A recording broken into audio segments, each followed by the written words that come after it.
नमस्कार साथियों, आपके अपने YouTube चैनल एमजी क्लासेज में आप लोगों का स्वागत करता हूं। आज का हम लोगों का टॉपिक है, देखिए, भारत के महान्यायवादी। ठीक ना।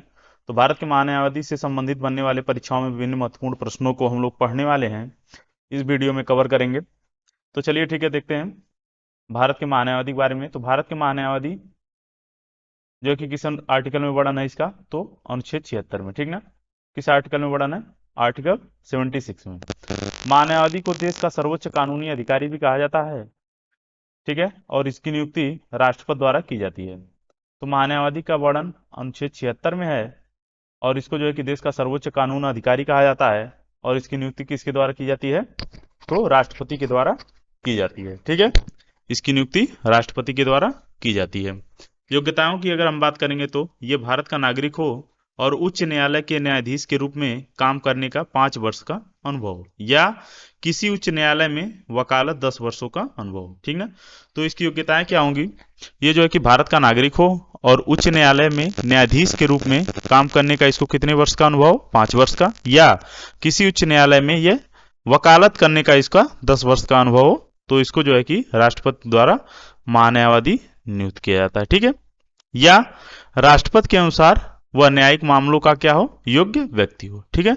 तो इतनी योग्यताएं उसकी होनी चाहिए। ठीक है। अगर महान्यायवादी नियुक्त करता है राष्ट्रपति, तो जिसके में इतनी योग्यताएं होती है उसको जो है कि राष्ट्रपति महान्यायवादी नियुक्त करता है। ठीक है। और यह राष्ट्रपति के प्रसाद पर्यंत पद धारण करता है यदि सरकार या मंत्रिपरिषद त्यागपत्र दे दे। तो यहाँ पर देखिए, यही महत्वपूर्ण बन जाता है कि यह किसके प्रसाद पर्यंत पद धारण करता है? तो राष्ट्रपति के प्रसाद पर्यंत पद धारण करता है अपना महान्यायवादी। और अगर सरकार या मंत्रिपरिषद त्यागपत्र दे दे, ठीक ना, यदि सरकार या मंत्रिपरिषद त्यागपत्र दे दे या उसे बदल दिया जाए, तो त्यागपत्र देना होता है महान्यायवादी को। ठीक है।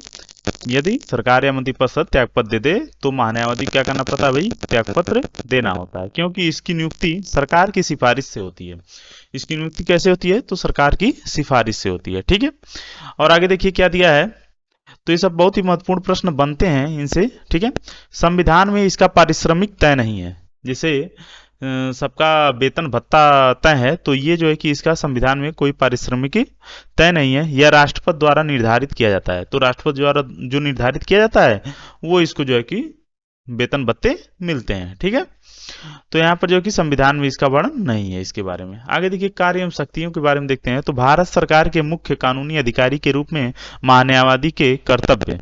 ठीक है। तो महान्यायवादी कर्तव्य क्या है? कि भारत के मुख्य कानूनी अधिकारी, भारत सरकार के मुख्य कानूनी अधिकारी के रूप में महान्यायवादी के कुछ कर्तव्य हैं, जिनको हम लोग जो है कि देखते हैं। जैसे दिया है कि भारत सरकार को विधि संबंधी ऐसे विषयों पर क्या है? कि भारत सरकार विधि संबंधी ऐसे विषयों पर सलाह दे जो राष्ट्रपति द्वारा सौंपे गए हों। ठीक है। तो भारत सरकार को विधि संबंधी ऐसे विषयों पर सलाह दे जो राष्ट्रपति द्वारा सौंपे गए हों, तो कौन देगा? महान्यायवादी। ठीक है। ये महान्यायवादी की कार्य एवं शक्तियां हम लोग पढ़ रहे हैं। ठीक है। तो और क्या है आगे? संविधान या किसी अन्य विधि द्वारा प्रदान किए गए कृत्यों का निर्वहन करना। जैसे संविधान या किसी अन्य विधि द्वारा जो भी कार्य दिए गए हैं इनको, उस कार्य को भी जो है कि उसको निर्वहन करना, ये महान्यायवादी के क्या होते हैं? कर्तव्य होते हैं। ठीक है। चलिए आगे देखते हैं, आगे क्या दिया है। तो इन प्रश्नों को याद रखिएगा, ये बहुत ही महत्वपूर्ण प्रश्न है। ठीक है। आगे देखिए, राष्ट्रपति महान्यायवादी को निम्न कार्य सौंपता है। देखिए, राष्ट्रपति महान्यायवादी की नियुक्ति कौन करता है? तो राष्ट्रपति करता है। तो राष्ट्रपति जो होता है वो महान्यायवादी को कुछ कार्य जो है कि सौंपता है। ठीक है। देखिए क्या है। तो भारत सरकार से संबंधित मामलों को लेकर उच्चतम न्यायालय में, मतलब सुप्रीम कोर्ट में, भारत सरकार की ओर से पेश होना। जैसे भारत सरकार से अगर कोई संबंधित मामला है, तो उसको लेकर के अगर सुप्रीम कोर्ट में भारत सरकार की ओर से पेश होने कौन होता है अधिकारी? तो महान्यायवादी होता है। ठीक है। संविधान के अनुच्छेद 143 के तहत राष्ट्रपति के द्वारा उच्चतम न्यायालय में भारत सरकार का प्रतिनिधित्व करना। जैसे उच्चतम न्यायालय में भारत सरकार का प्रतिनिधित्व कौन करता है? महान्यायवादी करता है। ठीक ना। संविधान के अनुच्छेद 143 के तहत। ठीक है। अगला है सरकार से संबंधित किसी मामले में उच्च न्यायालय में सुनवाई का अधिकार। अगर सरकार से संबंधित कोई मामला है, तो उच्च न्यायालय में जो है कि इसके जो है कि सुनवाई का अधिकार होता है। ठीक है। चलिए आगे देखते हैं, आगे क्या दिया है। आगे दिया है इसे किसी भी अदालत में सुनवाई का अधिकार है। यह संसद के दोनों सदनों में बोलने या कार्यवाही में भाग लेने का अधिकार है। देखिए, महान्यायवादी को किसी भी अदालत में सुनवाई का अधिकार है तथा संसद के किसी भी सदन में इसे बोलने या कार्यवाही में भाग लेने का अधिकार है। लेकिन एक बात और है कि मत देने का अधिकार नहीं है। ठीक ना, महान्यायवादी भाग ले सकता है, बोल सकता है, लेकिन जो है कि मत नहीं दे सकता है। ठीक है, एक संसद सदस्य की तरह सभी भत्ते एवं विशेषाधिकार इसको मिलते हैं। ठीक है, जो संसद सदस्य को भत्ते और विशेषाधिकार मिलते हैं वो एक महान्यायवादी को दिए जाते हैं। ठीक है, चलिए आगे देखते हैं। यहाँ पर देखिए कुछ महत्वपूर्ण आर्टिकल दिए हुए हैं, इनको देख लेते हैं। ये बहुत ही महत्वपूर्ण है परीक्षाओं के दृष्टिकोण से, इनसे भी प्रश्न बनते हैं। ठीक है, तो सबसे पहला प्रश्न तो यही बनता है कि महान्यायवादी का किस आर्टिकल में वर्णन है। तो भारत के महान्यायवादी का वर्णन अनुच्छेद 76 में है। ठीक है, अनुच्छेद 88 ये किससे संबंधित है? क्या इसमें कहा गया है कि महान्यायवादी के संसद के दोनों सदनों तथा इसकी समितियों से जुड़े रहने का अधिकार है। ठीक ना, अगला है अनुच्छेद 105। इसमें महान्यायवादी की शक्तियां, विशेषाधिकार और प्रतिरक्षा के बारे में वर्णन किया गया है।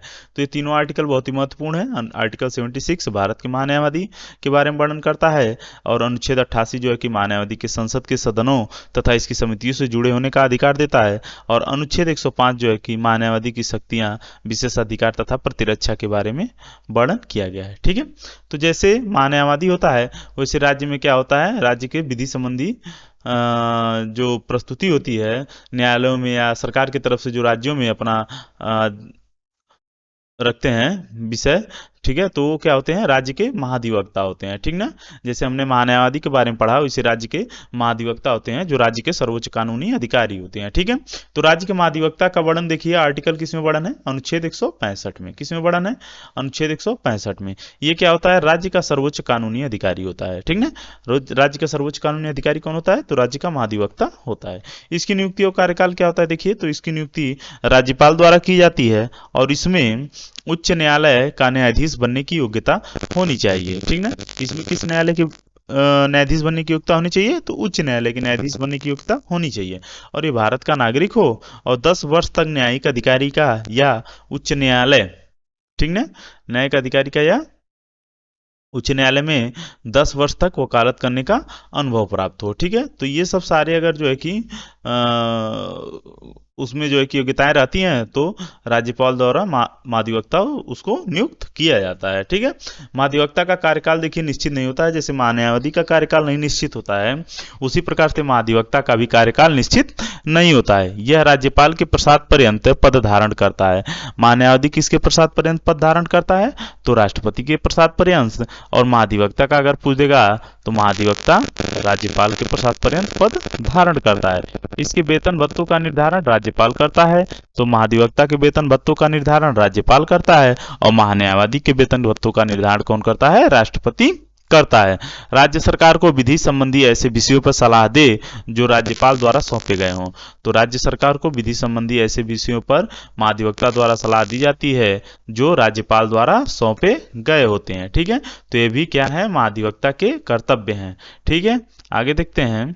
संविधान या किसी अन्य विधि द्वारा प्रदान किए गए कृत्यों का निर्वहन करना। अगर संविधान द्वारा इनको जो है कि कोई कार्य सौंपे गए हैं तो उसके भी जो है कि उसको भी इनका निर्वहन करना होता है। ठीक ना, उन सब चीज़ों का भी निर्वहन इनको करना होता है। और देखिए, इस राज्य के किसी भी न्यायालय, जैसे राष्ट्रपति महान्यायवादी को किसी भी न्यायालय में जो है कि समक्ष सुनवाई का अधिकार है, वैसे इसे राज्य के किसी न्यायालय में समक्ष सुनवाई का अधिकार होता है, क्योंकि राज्य से संबंधित होता है तथा विधानमंडल के दोनों सदनों या संबंधित समिति अथवा इस सभा में जहाँ के लिए वह अधिकृत है में बिना मताधिकार के बोलने में भाग लेने का अधिकार होता है। बस इसको मत देने का अधिकार नहीं होता है, इसके अलावा बोलने और भाग लेने का अधिकार इसको होता है। ठीक है, तो आर्टिकल 165 में देखिए राज्य के महाधिवक्ता का वर्णन किया गया है, और महान्यायवादी का पूछेगा तो हम 76 से याद रखेंगे। ठीक है, महान्यायवादी का वर्णन किस में है? तो 76 में इसका वर्णन है। ठीक है, और महाधिवक्ता का अगर पूछेगा तो आर्टिकल 165 में वर्णन मिलता है। ठीक है, आगे देखते हैं कुछ महत्वपूर्ण प्रश्नों को, जैसे आर्टिकल दिए हैं, जैसे देखिए यहाँ पर आर्टिकल 177 है। ठीक है, तो 177 में क्या दिया है भाई? तो 177 में देखते हैं हम लोग, देखिए यहाँ पर दिया है कि राज्य विधायिका के सदनों तथा उनकी समितियों से जुड़े महाधिवक्ता के अधिकार। राज्य विधायिका के सदनों तथा उनकी समितियों से जुड़े महाधिवक्ता के अधिकार किसमें है? राज्य विधायिका के सदनों तथा उनकी समितियों से जुड़े रहने का महाधिवक्ता के अधिकार किसमें है? आर्टिकल 177 में है। और अनुच्छेद 194 में महाधिवक्ता की शक्तियां, विशेषाधिकार तथा प्रतिरक्षा हैं। ठीक है, तो इन सब चीजों का जो है कि वर्णन जो है कि इसमें दिया गया है। ठीक है, तो आर्टिकल 194 याद रखिएगा, 177 याद रखिएगा और 76 महान्यायवादी के बारे में याद रखिएगा। ये जो है कि सबसे ज्यादा पूछा जाता है। ठीक है, महान्यायवादी की नियुक्ति कौन करता है? तो राष्ट्रपति द्वारा महान्यायवादी की नियुक्ति की जाती है और राष्ट्रपति का कार्यकाल नहीं होता है, राष्ट्रपति के प्रसाद पर्यंत ये पद धारण करता है। ठीक है, और जैसे महाधिवक्ता को राज्य के किसी भी सदन में बोलने का अधिकार होता है, भाग लेने का और मत देने का अधिकार नहीं होता है, उसी प्रकार से महान्यायवादी को भी दोनों सदनों में जो है कि बोलने का और भाग लेने का अधिकार होता है, लेकिन मत देने का अधिकार नहीं होता है। जैसे महान्यायवादी देश का सर्वोच्च कानूनी अधिकारी होता है, उसी प्रकार से जो है कि महाधिवक्ता कौन सा होता है? तो राज्य का सर्वोच्च कानूनी अधिकारी होता है। ठीक है, ये भी याद रखिएगा, ये बहुत ही महत्वपूर्ण है। ठीक है, यही सब प्रश्न बनते हैं परीक्षाओं में।